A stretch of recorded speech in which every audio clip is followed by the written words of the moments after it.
في زبونة محترمة، تمام، صورت كابتن وبتقول انه كان بيحاول يخطف والدتها.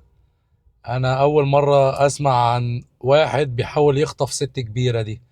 بس تعالوا نشوف، هي نزلت فويس تمام بتحكي فيه اللي حصل كله. تعالوا اما نشوف ايه اللي حصل بالظبط من ناحيتها هي. انا هحلل بس كلامها. اللي حصل بالظبط يعني. هي بتقول اللي حصل بالظبط، تمام، هو اللي انتي قلتيه مش بالظبط، بس انا هقول لكم دلوقتي بالظبط ايه اللي حصل. اسمع. احنا امبارح كنا بنجيب انا ووالدتي واختي حاجة رمضان من السوق. امبارح انا ووالدتي واختي بنجيب حاجة رمضان. اولا كل سنة وانتم طيبين. بنجيب حاجة رمضان من السوق. انا عايزكم تركزوا قوي في كلمة السوق دي عشان هنستخدمها كتير في الفيديو ده. تمام، وحاجة رمضان يعني شنط كتير، وانتوا تلاتة ومعاكوا شنط، ماشي.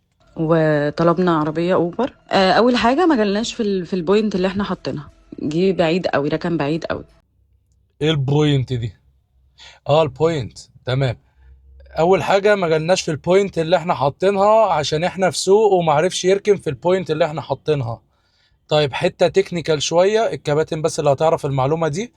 انا اوبر مدياني سماح ان انا امشي 50 متر بعد البوينت و50 متر قبل البوينت، تمام، اقف انتظرك اول ما الاقي مكان يسمح ان انا اقف بعربيه اركن يعني، تمام، عقبال ما سعادتك تجيلي. تمام. فاوبر عشان العداد بتاع الرحله يفضل يعد، لان انا لو مشيت وبقت 51 متر بيني وبينك العداد مش هيعد. تمام. ومش هعرف اكنسل وانزل عليك الغرامه. فانا من مصلحتي ان انا اقف في البوينت اللي انت حطاها، لكن مش لاقي مكان اقف فيه. فاعرض لك العربيه في الشارع او اوقف لك الشارع قبل ما انت تنزلي وتركبي انت واختك ووالدتك بالشنط اللي معاكوا.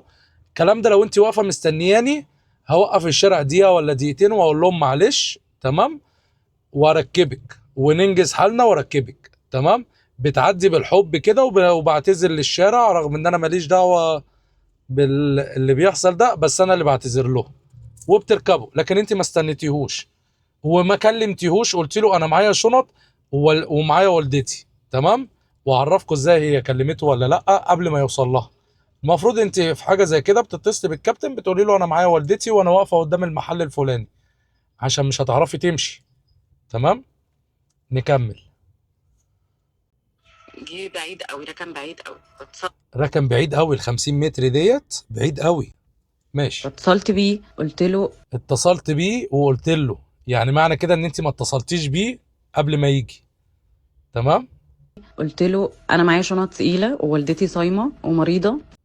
اتصلت بيه وقلت له انا معايا شنط كتير ووالدتي صايمه وكبيره ومريضه.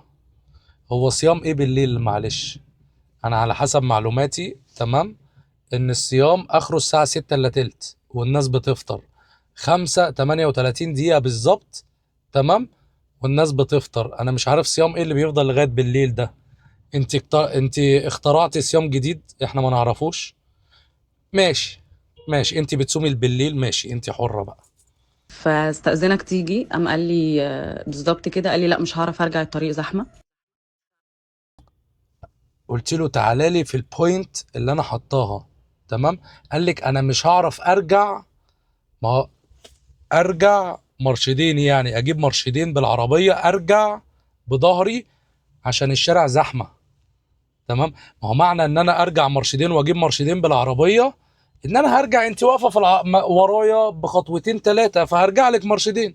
ما هو وعلى فكره دي غير قانوني ان انا ارجع مرشدين في شارع، تمام، ارجع ريفيرس يعني. بس احنا في مصر عادي بنرجع وخلاص. بس عشان ارجع لك بتبقى ايه، 20 متر 30 متر 50 متر يوم ما تتمعظم. تمام. يعني برضه في نفس الاريا اللي انا قلتها واللي اوبر سامحالي ان انا اقف بعديها. تمام. مفيش حد بيرجع شارع 500 متر ولا كيلو. تمام. ما هو معنى ان انت راكن بعيد قوي ان هو ماشي كيلو قدام وانت هتجيله كيلو. تمام. هتمشي له يعني كيلو متر كامل. ف 50 متر عادي يعني. تمام. وانت في سوق، وانت تحمدي ربنا اساسا ان انت لقيتي كابتن يدخل لك بعربيته اللي معديه ال 400 الف جنيه جوه سوق. تمام. العربيه تتخبط تتحك مرايه تتكسر اكسدام يتخربش، انا داخل سوق والكابتن ده جديد عشان كده قبل يدخل لك. تمام. لو جيتي مع كابتن قديم والنعمه لو الزبون هيدفع 1000 جنيه مش هدخل له سوق. تمام. انت ما هنش عليكي تطلعي على شارع رئيسي او تطلعي على اي شارع تاني غير السوق وتطلبي منه، انت طالباه من جوه سوق بس ماشي، حقك، وانا حقي ككابتن ما اجيلكيش. تمام. بس الكابتن وقف لك بعديها بحاجه بسيطه، انت بتقولي انا مشيت له كتير. مشيت له كتير؟ طب ما انت اساسا لفيتي في السوق دوت 3 ساعات وعقبال ما جبتي حاجه رمضان. تمام. ليه يا جدعان احنا بنمشي كتير ولما بتيجوا في المتر ولا ال10 متر ولا ال20 متر بتوع الكابتن دولت عقبال ما لقى مكان يركن عشان انت في شارع ما ينفعش عربيه تدخله. تمام. بتضيقوها في الحته دي. لا، انا الكابتن لازم يجي لي لغايه هنا ويستناني ال7 دقايق في نص الشارع وما يلاقيش ركنه وتولع. ليه ما انت بقالك ساعه ولا ساعتين ولا 3 بتلفي في السوق، جت على الحته الصغيره اللي انت هتروحيها للكابتن دي ماشي.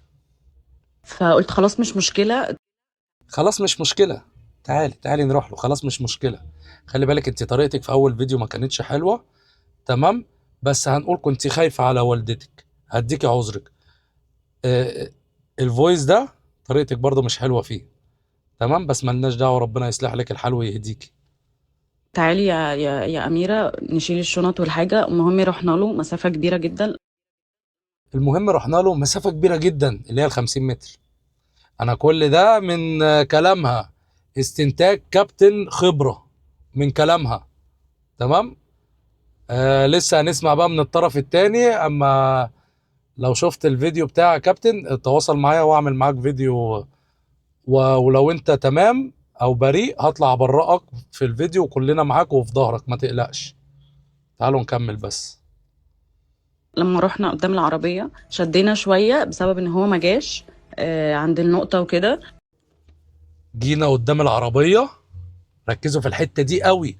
جينا قدام العربية وشدنا شوية ان هو ما جاش في البوينت اللي انا محدداها. تمام. انت رايحة بدل ما تقولي له السلام عليكم او كل سنة وانت طيب، رايحة تقولي له، او بدل اوبر او بدل ما تقولي له كابتن كذا، رايحة تشدي معاه عشان ما جالكيش في البوينت اللي انت محدداها. تمام. وهي جاية على العربية لسه ما ركبتش، يعني ادي اول خناقة، شدته شوية. طبعا انت ما رضيتيش تقولي انه بعجرفه او انت اتنكتي عليه او انت فاكره انك مستعبداه. تمام. ما رضيتيش تقولي الكلام ده بالظبط، بس ده اللي استنتجته من كلامك ومن الفيدباك اللي عندي. فقام قال لي انا هلغي الرحله. قلت له لا ما تلغيش. هو شافك وانت واقفه بره العربيه، اسلوبك مش كويس. تمام. اصل في 3 حاجات لازم اي كابتن مع عميل او اي عميل مع كابتن يعملوها. اول حاجه الابليكيشن، تاني حاجه الرولز بتاعت الابليكيشن، تالت حاجه الاحترام. مش هتعمل ال3 حاجات دول، تمام، انا مش هركبك عربيتي ولا انت تركب مع كابتن ما عملش ال3 حاجات دول. تمام. احنا بينا 3 حاجات: ابليكيشن، قوانين البرنامج اللي هي حطاها، والاحترام. مش هتحترمني مش هركبك العربيه. تمام. لان من الاخر لو ولعت لك صوابع ال10 شمع انت مش هتنزل برضو تديني نجمه لو ولعت لك صوابع ال10 شمع. يلا نكمل بس نشوف الاستاذه. قلت له لا ما تلغيش. ما يعني مش من حقك تلغي بعد ما جيت كل المسافه ديت. ايه مش من حق الغي دي؟ ازاي مش من حق الغي؟ مش بقولك ان تاني نقطة الرولز بتاعت البرنامج انت ما قريتيش عنها حاجة؟ اولا انا ككابتن من حقي الغي. لا يوجد مكان للتوقف. عدد الركاب ازيد، معاكي شنط زيادة مش هتيجي في الشنطة. تمام. موقع الاقلال غير امن. ولما ان انا ما لقيتش الراكب، يعني الراكب لم يظهر. تمام. بتظهر لي بمرتين: الراكب لم يظهر قبل ال7 دقايق والراكب لم يحضر بعد ال7 دقايق. تمام. كل دول اوبر مدياني حق ان انا كنسل الرحله من قبل ما تركبي معايا ومن بعد ما تركبي معايا لو لقيت عددكم اكتر. تمام. لان انتوا طبعا بتسرسبوا نفسكم واحده واحده، بعد كده بتركبوا كلكم. تمام. اول ما واحده بس تحط رجلها في العربيه بنلاقي بقيه القطيع ظهر. ده في زباين بتعمل معانا كده ونلاقيهم 6 و7 وعايزين يركبوا. انت على كلامك انت بتقولي 3. وعندي خيار اخير غير ذلك. تمام، يعني انا عايز اكنسل وحاجه مش من اللي فوق دولت خالص ومش مهم اقولها، واوبر بتبعت لي ان انا اكتب ايه هو اللي غير ذلك، او ممكن ما اكتبش غير ذلك واكنسل على طول. فاوبر مدياني كميه الصلاحيات ان انا كنسل. تمام، عشان بتقولي بس مش من حقك. تقول لي ان انت تلغي الرحله. بس فالمهم ركبنا، مرضاش يتحرك بالعربيه. بس فالمهم ركبنا، يعني انا بقول لك هكنسل، رحت انت فاتحه الباب وراكبه عافيه. يعني انت بره العربيه شدينا مع بعض وكلمتني باسلوب وحش ولقيتك بتكلميني باسلوب وحش، قلت لك هكنسل، فانت بتقولي له مش من حقك ورحت فاتحه باب العربيه وراكبه العربيه. ده لو ابن خالتك اللي بيسوق مش هتعملي كده، ده لو عربيتكم مش هتعملي كده. تمام، يا نهار يحوس، انت منزله فيديو يدينك يا ابوي عليكي. تعالي نكمل، تعالي. بس فالمهم ركبنا، مرضاش تب يتحرك علينا يا رب. بالعربيه. شدينا برضو مع بعض في الكلام، الناس اتلمت يعني من السوق وكده. ايه اللي حصل؟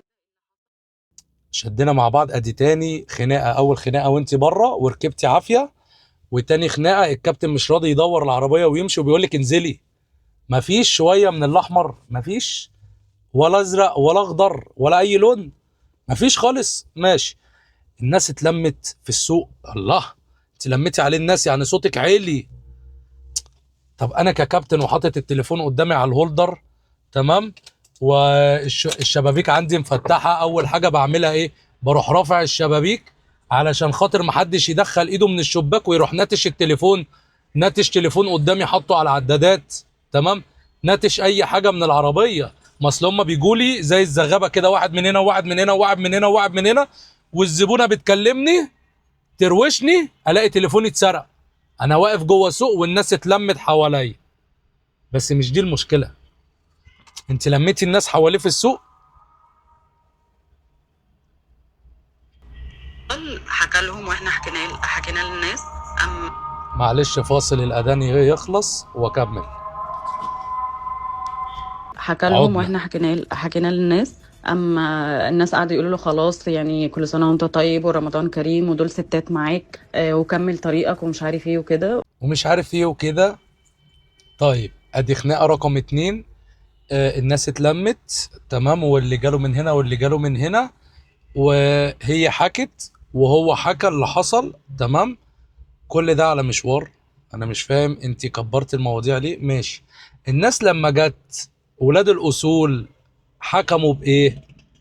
معلش دولت ستات معاكوا كل سنه وانت طيب ورمضان كريم والكلام الحلو بتاعنا دوت، وبيطيبوا خاطره، وانا واثق ان هم بيعملوا له خلاص يا ابني ايه، كل سنه وانت طيب، دي ستات معاك.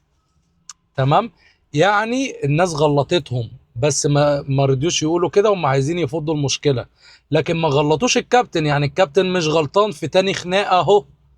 تمام، والكابتن محترم. تمام، وانت المفروض حصل تاتش ما بينك وما بين الزبون، ما تفتحش الرحله والله لو مين طيب خاطرك، نزل الزبون في الشارع.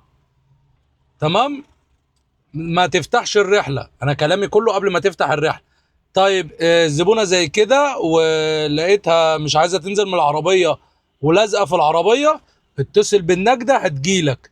تمام، ما مش عايز تتصل بالنجده، قول لها ماشي وامشي بالعربيه، اول عربيه نجده تقابلها تمام او اقرب اسم اطلع عليه، هم هينزلوها بمعرفتهم. تمام، لان احنا في دوله قانون. تمام، مش هنقل ادبنا، وبالذات عارف لو راجل هنقول ماشي رغم ان المشاكل كلها بتحصل من الستات.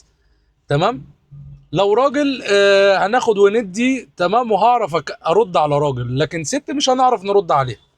تمام، وثلاث ستات اعوذ بالله، يعني احنا بيجي لنا معظم المشاكل من ست، دول ثلاثة مرة واحدة، دي الرحلة الكومبو. تعالوا نكمل. الناس غلطتها وقالوا له خلاص يا ابني معلش وكمل المشوار. تمام، والراجل عشان محترم تغاضى عن اسلوبها الوحش وقال خلاص ستات وزي والدتي زي اختي زي كده ونكمل المشوار. هي تسكت؟ لا. المهم كملنا الطريق عادي وهو ساكت وما اتكلمش. كملنا الطريق عادي وهو ساكت وما اتكلمش، يعني كابتن محترم اهو. فين المشكلة؟ ليه فين المشكلة؟ يعني الكابتن اهو ما فيش مشكلة من ناحيته بشهادة الزبونة. تمام، سبحان الله. يعني ما قالش اف بخ طز اف اف وقعد يقفقف طول الطريق والحكايه والروايه وده انتوا زباين كذا. فاهمين؟ الراجل محترم. تعالوا نكمل. وصلنا عند البيت، كان حسابه 130 جنيه، بديله 200 جنيه بيديلي 50 جنيه. فقلت له ده مش الباقي كله. كان حسابه 130 جنيه، المشوار ده كله خناقتين على 130 جنيه؟ ده انت لو مشوارك ب 1000 جنيه. المهم حسابه 130، اديتي له 200 فاداكي 50، فبيقول لك دي اللي معايا. اسمعوا كده. قلت له ده مش الباقي كله، انا عايزه الباقي. فقام قال لي هو ده اللي معايا. يا الراجل قال لك ده اللي معايا، ممكن تقولي له حط لي الباقي في الرصيد، او ممكن تقولي له خد فكه بتاع، او يمكن يبقى عندك شويه من الاخضر، تمام، وتسيبيهم له تبس. هو كده كده ما كانش محتاج تبس ولا نطق ولا قال، تمام، بس هو ما كانش معاه فكه او كان عايزهم تبس، الله اعلم. المهم في كلتا الحالتين يعني 20 جنيه عليا النعمه. اقول لكم على حاجه، ما تجيب كوبايه قهوه، اقل كوبايه قهوه ب 25 جنيه ومعفنه، فال 20 جنيه دي اللي وقفت في زورك عشان تعرفي. بس مش مشكلتك، انت حقك انك تاخدي الفلوس كامله. تعالوا بس نكمل. خلاص اداها الفلوس. واقول لكم بقى على حاجه، كانت اختي نزلت تنزل الشنط من شنطه العربيه. كانت اختي نزلت ايه تنزل الشنط. هي كل دوت بتحاول تجمع اي حاجه تقولها، تمام اختها. طيب انتوا الثلاثه، اختك نزلت تجمع الشنط، مش حسبت الراجل واخدت الباقي؟ طيب انت ما نزلتيش ليه انت ووالدتك؟ المفروض لما بنوصل، تمام، انتوا الثلاثه بتنزلوا وانا بنزل بفتح لكم الشنطه عشان ما ترزعوهاش، ولو الزبون كويس معايا بنزل معاه الشنط، وبالذات لو ستات، تمام، بنزل معاه الشنط. الكلام دوت اتاكد انه ما نساش حاجه في العربيه، اتاكد انه ما خدش حاجه من الشنطه، لان انا برضو في متعلقات شخصيه معايا في الشنطه، تمام، ببقى سايب حاجات في الشنطه. فالمهم او اقفل الشنطه واساعدكم، تمام. وانا قاعده ورا ومامتي جنبه. انتوا مستنيين يعني اختك الصغيره او اختك تنزل الحاجه كلها وانتوا قاعدين في العربيه ليه؟ بتجروا شكل الراجل؟ ما تنزلي يا ستي، مش حسبتي؟ ما تنزلي من العربيه. الله. نكمل. فقام قال لنا واقول لكم بقى على حاجه، انا مش مسامحكم دنيا واخره، ووالدتي بتصلي هتدعي عليكم انتوا الثلاثه. على فكره هو كاتب كلمه امي على البريبريز اللي ورا، تمام، والراجل من كتر ما هو خلاص جد، تمام، وخلاص قال لي خلاص انا مش مسامحك ولا دنيا واخره، واستعوضت ربنا ووالدتي بتصلي. عشان تعرفوا ان الراجل ده محترم، تمام، واهله مربيينه كويس، واهله بيصلوا وهو بيصلي، تمام. انا والدتي بتصلي وهتدعي عليكم انتوا الثلاثه. الراجل يعني خلاص بالكتر ما خلاص. انتوا تقريبا كده، ما هو في جمل قبل دي ما تتقال، اصل انت حاسبتي فخلاص، يعني هيقول لك انا مش مسامحكم ليه؟ اكيد في جمل طول ما اختك بتنزل الحاجه انتوا قاعدين تقولوها، تمام. فالراجل بالكتر يا عيدي خلاص بقى محروق، فبيقول لك انا والدتي بتصلي وهتدعي عليكم. انت لو تمام ومش وحاسه انك مش جايه عليه، الكلمه دي مش هتحرقك. ما ماشي، عايزه تدعي تدعي، انا كده كده مش ظلمك، ادعي وربنا بقى ايه يحكم ما بيننا. الراجل خلاص وكل ربنا خلاص. فاهمين؟ الراجل بالكتر ما هو محترم، تمام، واهله مربيينه وبيصلوا. الراجل متربي، ما يعرفش يعوج وشه على الزبونه ويا استاذه ومالك ما تنزلي تمام. الشغلانه دي للاسف علمتني يبقى ليا كذا وش. الزبون المحترم ابقى محترم جدا معاه ويا فندم تمام، والزبون الاجنبي والزبون قليل الادب اعوج وشي عليه وكده. فاهمين؟ خلاني بكذا وش. ودي اي كابتن جديد هيتعلمها في الشغلانه دي. ديت من مميزات اوبر والنقل الغبي، تمام، اللي هو اوبر وكريم واندفايفر والكلام ده. الراجل محترم، ما غلطش فيك، حرقتك قوي ماشي. قلت له احنا الثلاثه بوالدتي، قال لي اه. انت المشكله هو هتدعي على مين؟ هي بتقول احنا الثلاثه ووالدتي هتدعي عليها. هي المشكله ان هو هتدعي عليك انت بس ولا عليكم انتوا الثلاثه، او على والدتك بس؟ هي دي المشكله اللي واقفه في زورك؟ ده انت غريبه قوي.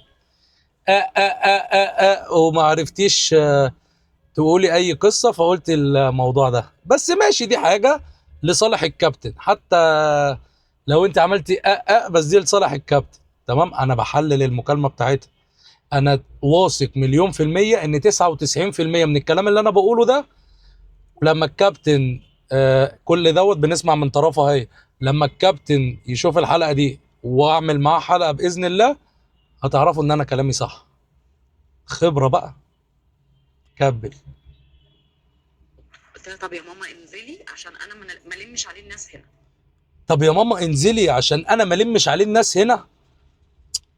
طب ما تنزلي من غير ما تلمي عليه الناس، ما تنزلي. ليه الحرق الكتير معاه ليه؟ خلاص الراجل وقال لك انا مش مسامحك، قولي له خلاص وانزلي، وانزلي ساعد اختك اللي بتنزل الحاجه دي. تمام. لكن انتوا قاعدين في العربيه مش راضيين تنزلوا. وتقريبا كده والدتك قعدت تنرفز فيه. تمام. فانت بتقولي لها خلاص يا ماما يلا بينا ننزل عشان ايه ما لمش عليه الشارع. انت مين انت عشان تلمي عليه الشارع؟ وتلمي عليه الشارع ليه وهو غلط في ايه؟ تمام. تلمي عليه الشارع بأمارة ايه؟ تمام. انت عشان خلاص بقيتي في منطقتك ووصلتي، طب ما الراجل وصلك، انزلي ومعاكي الابليكيشن يا ستي، لو عايزه تاذيه اذيه في الابليكيشن. لكن ان انت تعلي صوتك وتلمي عليه الناس. تمام. تعالوا بس نخلص الفيديو واقول لكم على حته ايه هو جري ليه بالعربيه. تمام. خلاص ايه يلا يا ماما علشان ما لمش عليه الناس. لمي عليه الناس ليه؟ كنتوا عايزين تموتوه ولا ايه؟ قلت لها طب يا ماما انزلي عشان انا ما لمش عليه الناس هنا. ونزلت. لسه مامتي بتنزل قام جري بالعربيه وبيبان العربيه مفتوحه وشنطه العربيه مفتوحه واختي ما خدتش منها الشنط كلها. يعني كل ده اختك ما نزلتش الحاجه وانت نزلتي ووالدتك ما لحقتش تنزل يا عيني. تمام. طيب هو كل الكلام اللي حصل دوت في نص دقيقة ولا دقيقة؟ المفروض الحاجة بتنزل ما بتكملش دقيقتين. كل الكلام اللي حصل ده في دقيقتين؟ انتوا كنتوا بتقولوا 7 جمل في الدقيقة ولا ايه؟ ما انا مش فاهم. كل ده في دقيقتين؟ ماشي. المهم والدتك يا عيني ما لحقتش تنزل. اللي انت بتقولي لها وبتترجيها يلا يا ماما انزلي علشان ما لمش عليه الناس وبتهدديه تلمي عليه الناس. طيب تعالوا بس نكمل واقول لكم هي والدتها كانت هي ما لحقتش تنزل ولا ما كانتش راضيه تنزل. جري الناس في الشارع قعدت تجري وراه موتوسيكلات وعربيات وقعدنا نجري وراه. الله الله الله الله الله الله الله الله، اهدي شويه. موتوسيكلات وعربيات وقعدنا نجري وراه ايه؟ جاتا ياما جاتا وشغل نيد فور سبيد، وموتوسيكل يجي من على شماله كده ويخبط له على عربيه جاتا. يبقى والدتك ما رضيتش تنزل لغايه ما الناس اتلمت حواليه. صح. ولميتي الناس وصوتك عالي ولميتي الناس وما رضيتيش تنزلي الحاجه من العربيه ولا تنزلي والدتك. تمام. والله اعلم انت نزلتي الحاجه ولا لا. بس والدتك ما رضيتش تنزل من العربيه لغايه ما الناس اتلمت وصوتكوا عالي. اصل ما تقنعنيش في المنطقه المقطوعه اللي انت فيها دي في المدينه دي. دي مدينه مقطوعه جنب الدائري الاوسطي. تمام. ما اعرفش ده ايه. تمام. هي ما قالتش هي كانت فين. بس منظر المدينه ما فيهاش صريخ ابن يومين. منظر ان الناس تتلم حاجه من الاتنين، لا الناس دي تبعك. تمام. لا الا انت زعقتي والموضوع اخد وقت لغايه ما الناس اتلمت. في منطقه زي دي ما فيهاش صريخ ابن يومين. يبقى والدتك مش ما لحقتش تنزل. يبقى والدتك ما كانتش راضيه تنزل لغايه ما تسلم السواق تسليم اهالي للناس. تعالوا نكمل. على رجلينا. والناس انا شايفه الناس من بعيد عمالين يقولوا له اقف نزلها واحنا مش هنعمل لك حاجه. مش عايز يقف. اقف ونزلها واحنا مش هنعمل لك حاجه. انتوا مين انتوا عشان تعملوا له حاجه ولا ما تعملولوش؟ المفروض حصل تاتش ما بينك وما بين الكابتن او ما بينك وما بين اي حد، ترفعي التليفون على النجده. النجده هي اللي تيجي تحل. ولا احنا في غابه كل واحد عايز ياخد حقه بدراعه؟ وما صدقت الكابتن الغلبان المحترم اللي بيصلي اللي اهله مربيينه جه لغايه منطقتك. تمام. وجبت له ناس تبعك. المفروض كل الناس اللي جريت وراه دي تتحاسب. نعرف بقى الناس اللي جريت وراه دي كانت بتوقفه ليه؟ والست دي ما رضيتش تنزل من الست الكبيره المريضه اللي بتصوم بالليل. تمام. عشان تعرفوا كميه المعلومات المغلوطه في فويس واحد. تمام. ما كانتش راضيه تنزل ليه؟ وكانوا عايزين يعملوا ايه في الكابتن؟ والناس اللي جت دي تبعها ولا ناس سكان؟ ايه بنجري وراه موتوسيكلات وعربيات وشغل جاتا ونيد فور سبيد. انتوا عايزين توقفوه ليه؟ وهو في منطقتكم بالليل في منطقه مقطوعه، ما هو لازم يجري، لازم يجري. الست مش راضيه تنزل وانتوا لميتوا عليه الناس، والناس جايه ابسط حاجه يكسر له ازاز، يكسر له مرايه بالوفات، تمام، يكسر له بريبريز ب 2000 ونص 3، مشوار كله ب 130 جنيه. ده انا لو منه خد يا ست ال 100 وزفت بتوعك، تمام، وانزلي من العربيه، مش عايز منك فلوس. روح يا شيخه ومش عايز منك فلوس وابعديني باذاكي ده. تتلموا على الراجل وايه ايه اقف واحنا مش هنعمل لك حاجه. هو احنا مش في دوله قانون؟ تمام، ولا احنا في غابه؟ ولا انتوا خلاص بلطجه وقله ادب وخلاص تعديتوا على الدوله ومش شايفين ان الدوله فيها قانون ولا فيها حكومه؟ ايه جايين بتبلطجوا عليه؟ الله اعلم الناس اللي جات له ديت كان معاها سلاح ابيض ولا لا. تمام، ولا انتوا كنتوا عايزين ايه منه؟ خلاص انت وصلتي اديتي حسابه، تمام، انزلوا من العربيه. حصل تاتش مره واتنين ودي التالته، ما تنزلي من العربيه وخدي حاجتك. مش وصلك الراجل بسكات ما فتحش بقه، تمام، والناس طيبه خاطره، وانت ما هنش عليكي تقولي له كلمه عدله، وخلاص شافك زي والدته واخته والكلام دوت وكمل الطريق. ليه بتتلموا عليه؟ كنتوا عايزين منه ايه؟ كنتوا بتستدرجوه لايه؟ كنتوا بتستدرجوا الكابتن ده لايه؟ كنتوا عايزين تسرقوا العربيه، ولا كنتوا عايزين تضربوه، ولا كنتوا عايزين تسرقوا تليفونه، ولا كنتوا عايزين تكسروا له العربيه، ولا كنتوا عايزين تعملوا في الكابتن ده ايه؟ انت اولا الفويسات دي، تمام، اول حاجه ثبتت ان انت كلامك فيه كتير اقوال كاذبه، تمام، صورتيه وشهرتي بيه، تمام، ثالثا هددتيه هحبسك، تمام، او ابلغ عنك الحكومه. هتبلغي عنه بايه؟ ان هو قال لك حسب الله ونعم الوكيل؟ الراجل وكل ربنا، عايزاه اكتر من كده ايه؟ الراجل من كتر احترامه ما نطقش، تمام، ان انتوا ارعبتوه، رعبتوه يعني، و اسمها ايه اللي هي بلطجه وارعاب مواطنين، تمام، وان انتوا كنتوا عايزين تقتلوه لالا تسرقوا منه العربيه. الراجل من كتر خوفه لقى في نفسه في حته بالليل مع ستات صوتها عالي وبتقل ادبها عليه، والناس اتلمت، خاف على نفسه وعلى عربيته وطلع يجري. هياخد امك يعمل بيها ايه؟ تعالوا بس نسمع الحته دي. وانت قايله اول ما وصل للدائري الاوسطي راح منزلها، هو مش عايز منها حاجه. هو بقاله كتير 90% بقاله كتير بيقول لها يا ست انزلي يا ست انزلي، مش وصلت انزلي، عايزه مني ايه؟ تمام، ولما الكابتن يجي هتعرفوا ان كلامي ده كله صح. يا ست انزلي، مش راضيه تنزلي من العربيه لغايه ما لميتي عليه الناس وعايزين تكسروه هو والعربيه، ولا تسرقوها، ولا تقتلوه، ولا تعملوا ايه؟ ما انا مش فاهم.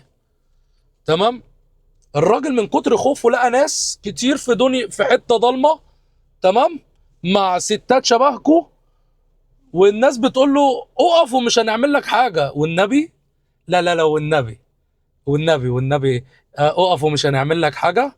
الراجل خاف على روحه وعلى عربيته وطلع يجري.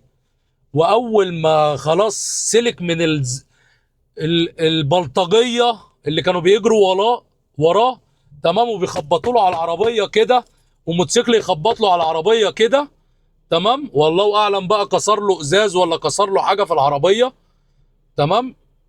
اول ما لقى الدنيا فضيت راح منزل الست. ده حتى يعني مش نزلها في حته بعيده، ده نزلها عند الدائري الاوسطي. اول ما عرف يخلع من البلطجيه اللي انتوا جايبينه له، لقى حواليه ناس بلطجيه، الله اعلم بقى معاهم سلاح، معاهم شومه، معاهم طوبه، معاهم بتاع، عايزين مني ايه؟ ما اعرفش، الدنيا ليل.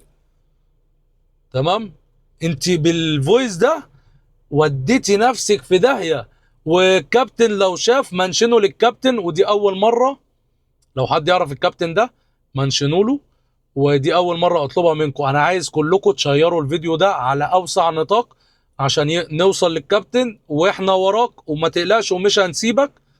وتعالى اجيب لك انا محامي، تمام، بص ما تتنازلش عن حقك.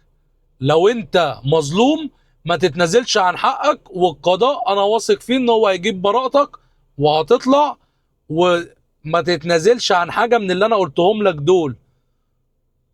انت بالفويس ده بالفيديو ده انا حملته على فكره، يعني حتى لو اتمسح من على النت معايا، تمام؟ ما تتنازلش عن حقك وانا هجري وراك، واحنا كلنا هنجري وراك وهنجيب لك محاميين، ولازم ما تسيبهاش غير لما المحكمة تحكم عليها بالحبس، لان دي كانت عايزة لا تموتك لا تسرق العربية. انا مش شايف ليها تفسير تاني.